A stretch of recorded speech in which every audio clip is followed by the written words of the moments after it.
Welcome to the Learning Pines YouTube. We hope this video helps.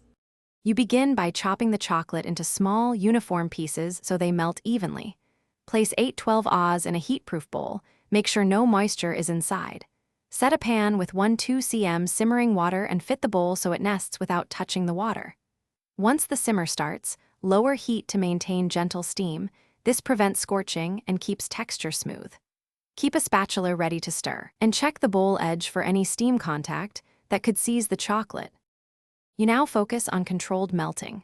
Stir frequently, scraping the bowl sides to draw cooler chocolate into the center. Once most pieces are soft, remove the bowl from heat to finish residual melting. This prevents overshoot. If using a thermometer, aim for about 80-85 degrees F for milk chocolate, 90-95 degrees F for dark.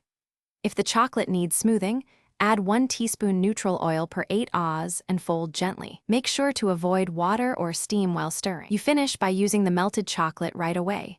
Pour into molds or coat treats, then cool at room temperature before refrigerating 10-20 minutes for firm set. If the chocolate seizes or becomes grainy, don't panic. Add 1 teaspoon warm cream or neutral oil and whisk briskly to re-emulsify.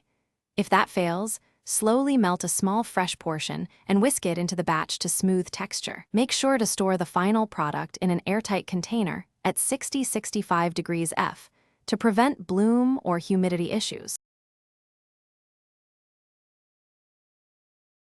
Thanks for watching. Consider subscribing if we helped you.